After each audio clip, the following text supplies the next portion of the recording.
नमस्कार. सोलापूर जनदर्पण न्यूज चॅनलच्या चर्चा तर होणारच.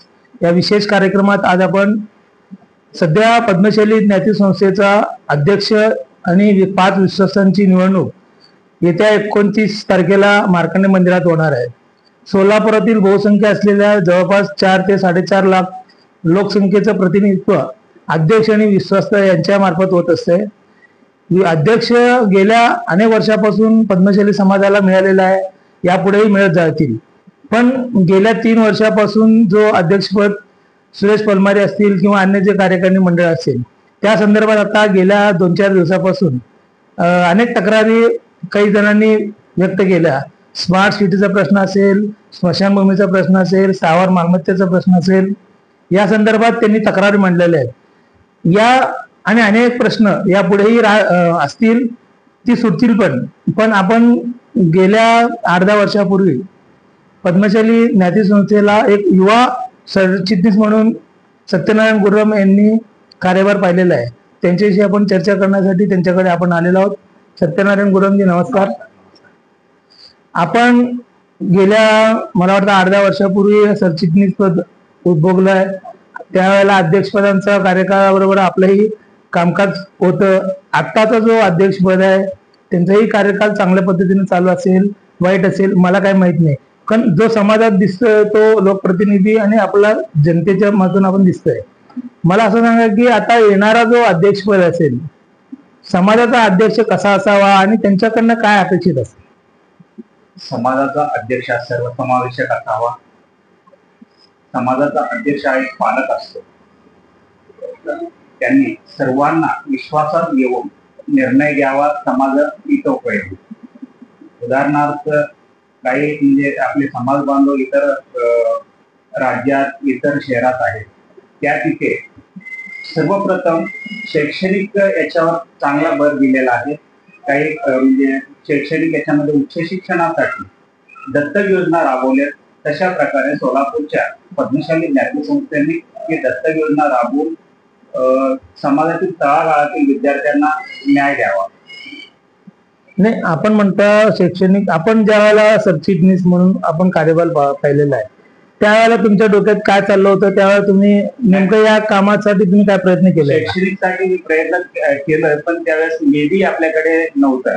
महत्वाचं म्हणजे निधी नव्हतं. त्यावेळेस आम्ही म्हणजे बोंड्याल मंगल कार्यालय, आपलं बुर्ला मंगल कार्यालय, मद्दा मंगल कार्यालय, पद्मशाली भवनम याचं रिन्युएशन याच्यामध्ये जी काही थोड्याफार प्रमाणात निधी होता त्या निधीचं विनियोग करण्यात आला.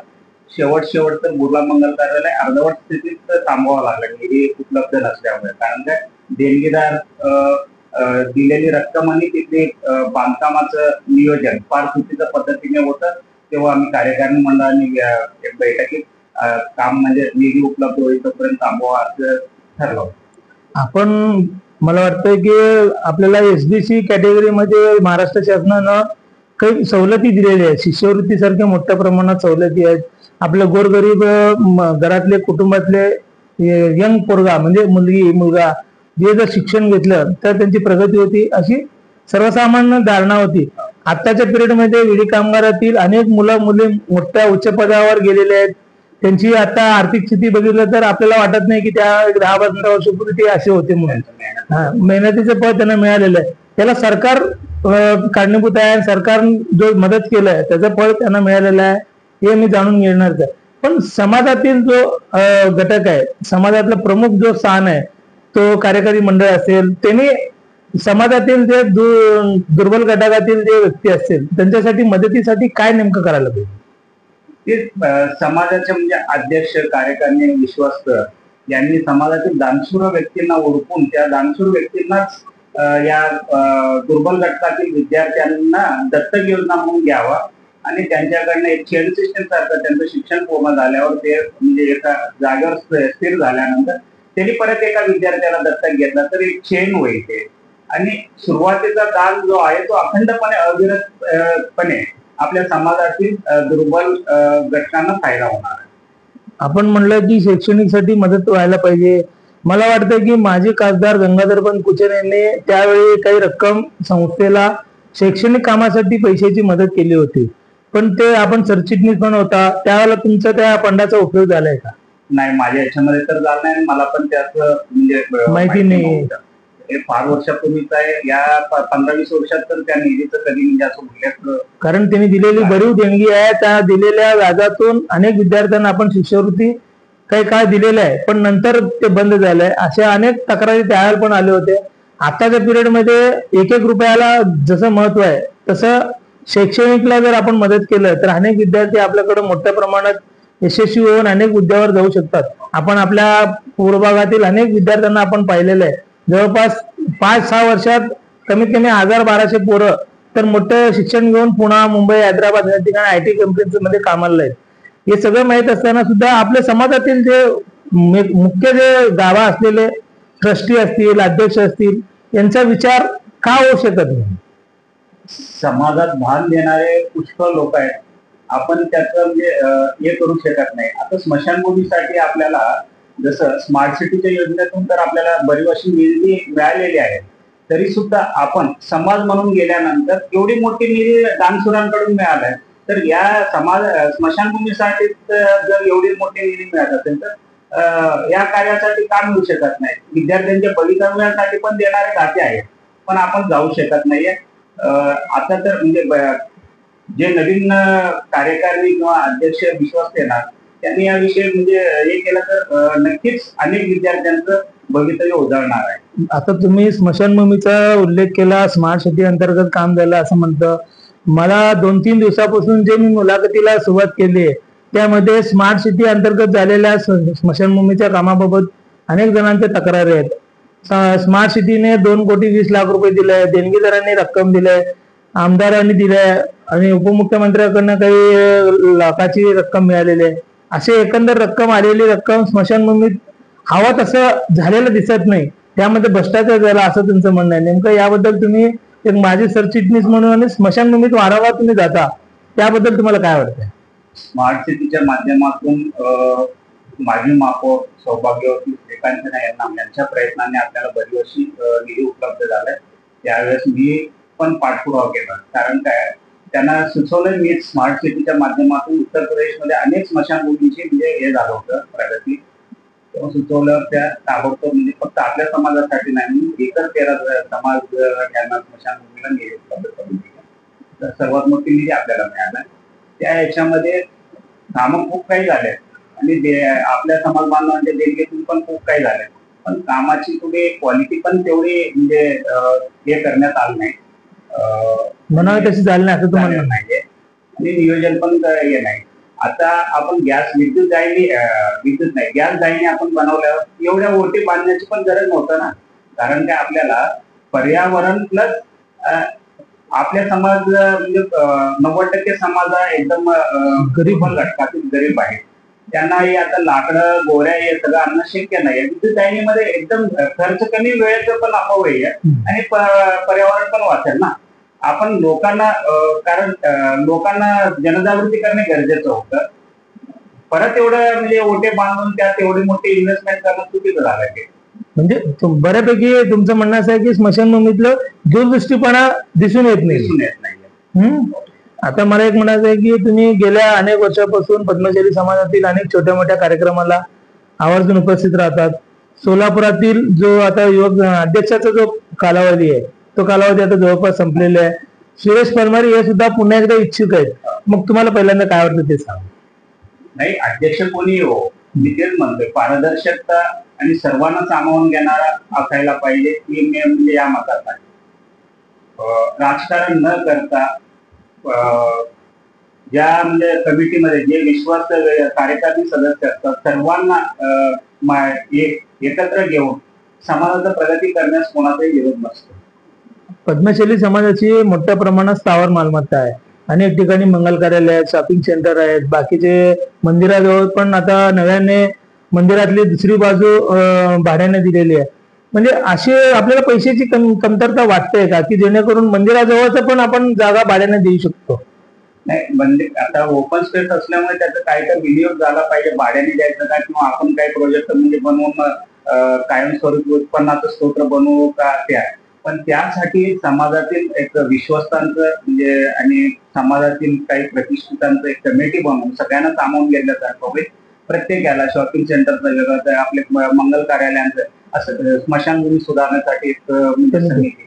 पण त्या समितीला फक्त समिती नेमून नाही आहे, त्या समितीला कामं द्यायला पाहिजे, त्यांना विश्वासात घ्यायला पाहिजे, त्यांचा निर्णय आपण म्हणजे बरे वाईट सगळे निर्णय घेण्यावर आणि त्या याच्यातून तुम्ही कार्यकारिणीमध्ये चर्चा करून त्याच्यावर तुम्ही कारवाई काय म्हणजे सुधारणा करणार ते करावं. पण समिती प्रत्येकाला समाज बांधवांना सामावून त्यात आपल्या बोर्डातले दोघं विश्वास असं राहायला पाहिजे. आता आपण मला असं सोशल मीडियात अशी चर्चा आहे की आपण सुद्धा अध्यक्षपदासाठी रेसमध्ये आहे असं कळालंय. नेमकं आपली इच्छा काय? नाही, मी तर म्हणजे कुठेच कोणाकडे अध्यक्ष होणार असं हे केलेलं नाहीये. आता लोकांचं माझ्यावर अभिमान असेल तर धन्यवाद. आता तर माझा काही विचार पण नाहीये सध्या त्या याच्यामध्ये माझं मन काय म्हणजे असं.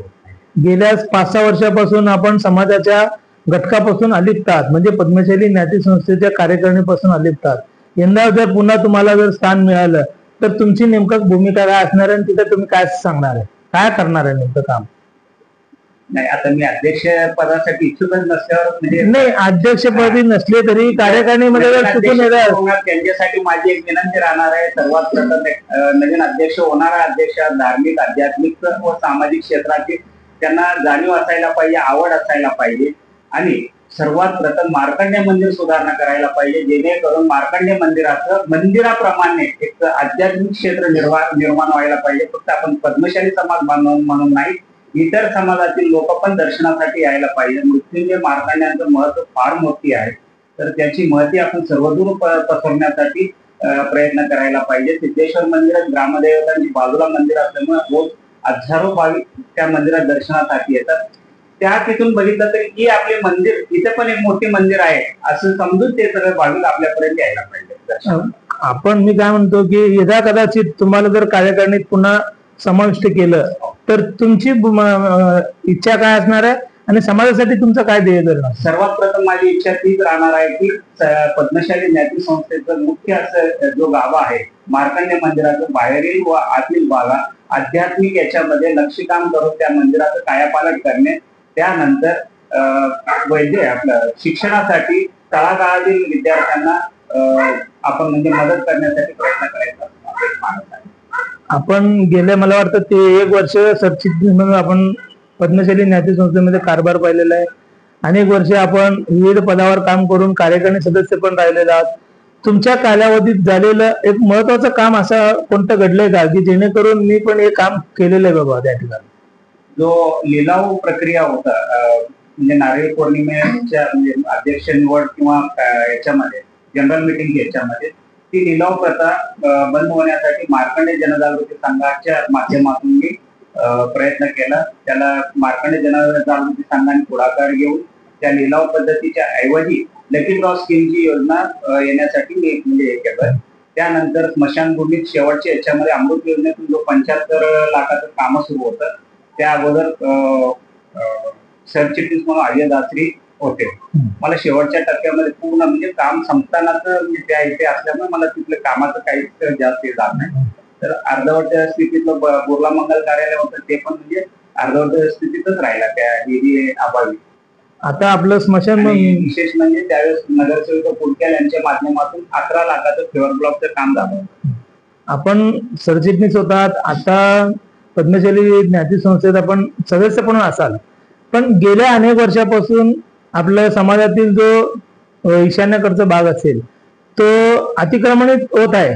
या संदर्भात तुम्ही कधी समाजातल्या मोठ्या व्यक्तीशी आपण चर्चा केली आहे? हो, तर जनार्दन कारंपुरे अध्यक्ष असताना, अजय दासरी सेक्रेटरी असताना, उमेश मामड्याल, पुरुषोत्तम पोबती, व्यंकटेश कोंडी, अशोक एनगंटी, मी इतर अनेक म्हणजे समाज बांधवांनी त्या ठिकाणी जाऊन आम्ही म्हणजे प्रत्यक्ष ते अतिक्रमण काढण्यासाठी प्रयत्न केला. काही अतिक्रमण पण आम्ही म्हणजे जेसीबीच्या माध्यमातून काढलं. त्यानंतर याच्यामध्ये तिथे गणपती व्यावसायिकांसाठी म्हणजे एक गोडाऊनचं प्रस्ताव आला.